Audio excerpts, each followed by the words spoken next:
Hello, my name is Peter Parfit. Welcome to the new Brit workshop.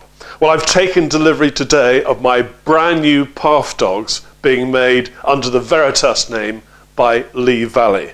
They're made of stainless steel, they're fantastic, and they're on the bench in front of me. Now, these brand new Parf Dogs from Veritas have associated with them a brand new design of small bench dog. And these are also made of stainless steel and have the same boss size as the Parf Dog. That is 25 millimeters in diameter and 10 millimeters high. And they each share the same 8 millimeter screwed thread through the center of the dog. And in the case of the small bench dog, that thread goes all the way through. Now, the Festool MFT3 is a great bit of kit. I know because I've bought one, I've reviewed it, and I've said so. However, it's quite a big bit of kit. If you've got a small workshop, then some of these things may get in the way when they're not in use. And if you're a mobile user, breaking the whole thing down to put it in the back of a truck and then set it up again can sometimes be a bit of a pain. Now compare all of this to this.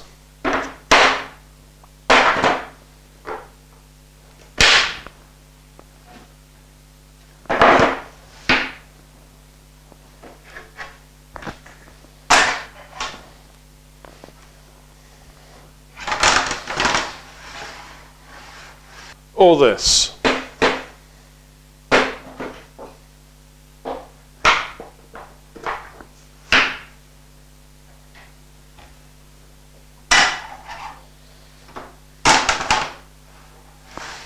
Or like this.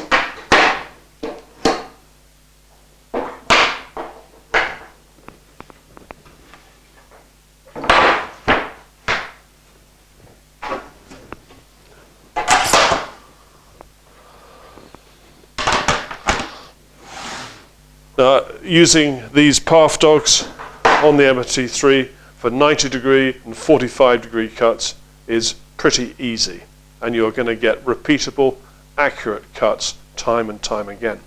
Now, when you're setting up for a cut using the Parf Dogs, for a bit of extra stability and therefore a bit of extra accuracy, you can screw these tightly down to the bench using either these knobs, which come with the clamp that goes with the MFT3, or you can make up your own clamping arrangement by just using an 8 millimeter bolt and a washer.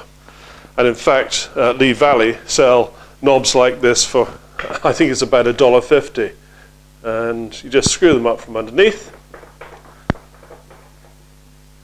And that now holds that Parf Dog absolutely rigid.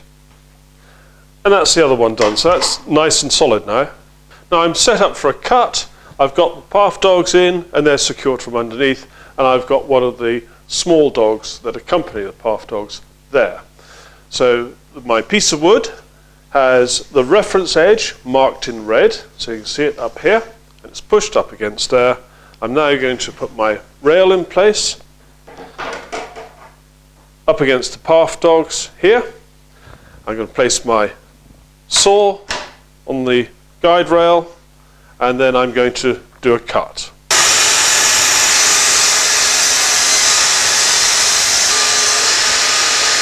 Now, a number of things I want you to note. First of all, the TS55 did not have any interference from this Parf Dog, which is at the end. The cut was a clean cut, and the piece of stock is 51 centimeters in width. And we'll check the squareness of the cut now. There's my reference edge there, and you can see it is absolutely spot on. I was asked how to set up a cut where the stock is relatively narrow and therefore the guide rail is not properly supported. Well, it's quite simple. Take a piece of wood which is of a similar thickness to the piece you're about to cut and pop it under the guide rail. Make sure the piece you're cutting is fully in place, the guide rail's in place, and then you go about your cut in the normal manner. There is a chance that if you're cutting something so wide that you can't get this rear Parf Dog far enough this way that when you do your plunge, that the saw body may touch that Parf Dog. Well, this is what you do. If you do not wish to turn your orientation of cut around, so you're sawing this way, then you can use a spacer.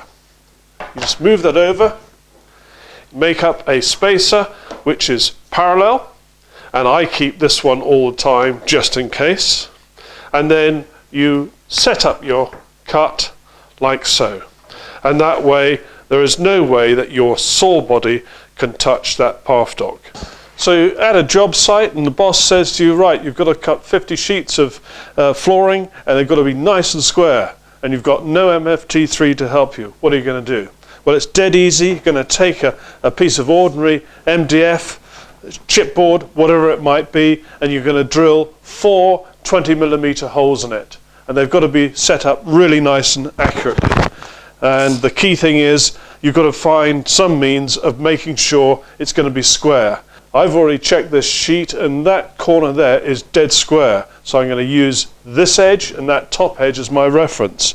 I'm going to put a mark here and a mark here. Now I am useless at drilling holes absolutely perpendicular. So I've got a little helper here. It's a block of wood, and in it I've drilled a hole which is 20mm across, and I did this with a Forstner bit. I did this on my drill press. So you do this before you set out for work in the morning. And that goes in quite a long way, and then it's finished off up here with a hole which is 8mm in diameter, which is perfect to take this drill bit, and it's going to keep it nice and square. I'm going to attach my drill there, and I've got center lines here and here, so I know exactly how this should be set up. So just take a bit of time getting this set up.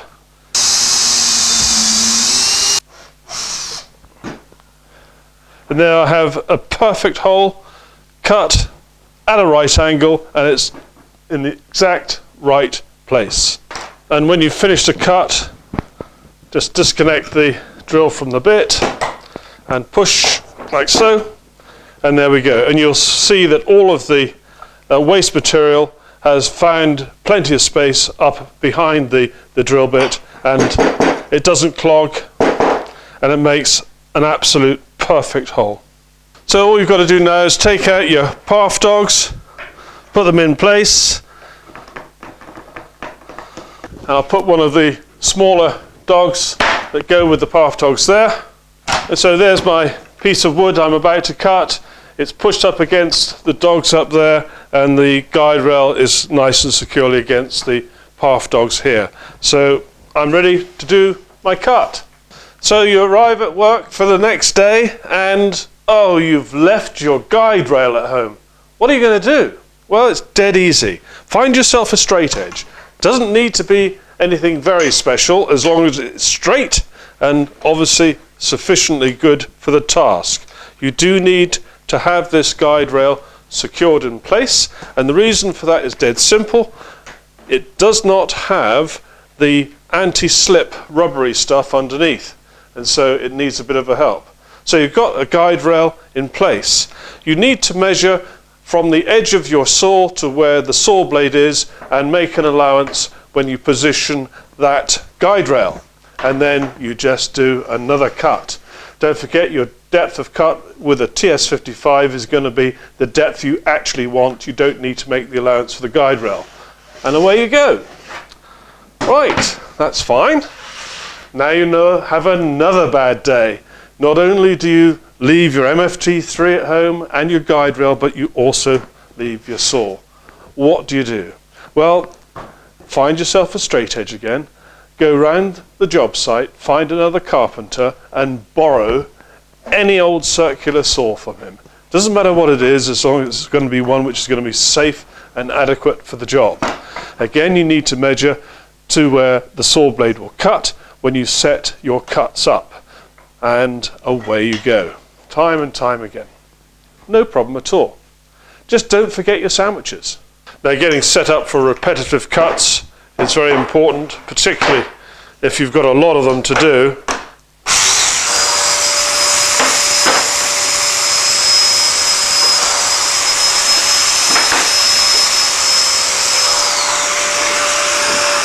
And having things so you can reconfigure them quickly is also pretty useful.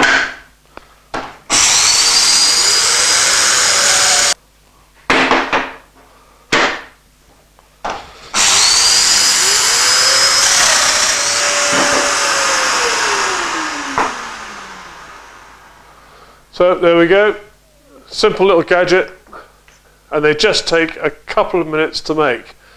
I did a 26mm large hole first, and then I counterbored with the 20mm all the way through, and that gives it a nice easy fit. Now the Festool MFT3 is a perfect platform to set up jig work, and the Parf Dogs and the small bench dogs are perfect companions. And I'm going to show you now how it's very easy to do some simple joints to butt together some bits of 4x2. I'm going to put a pair of dominoes in here, and I'll show you just how easy it is. My dominoes got a 10mm cutter in it. I've set the height so it's roughly halfway through the height of this stock, and here we go. Now note that the domino is against the Parf Dog in each of these operations.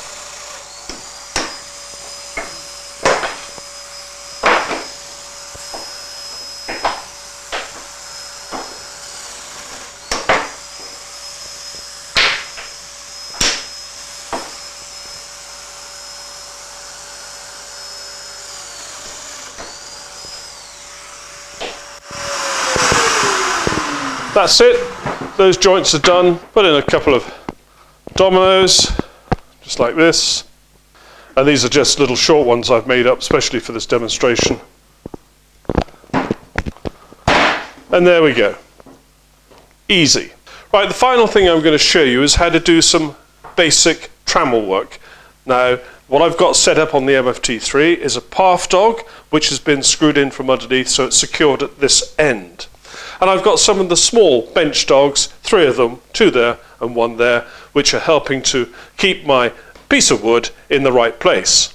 Now, I could do a router operation on this, but what I'm going to be using is my jigsaw. Now, I'm going to do a cut all the way around in a curve, and I've not secured this piece of wood with a clamp. If you're going to set this up yourself, you must make sure that whatever you do, you set it up so it's safe, and you've checked it, and you know exactly what you're doing.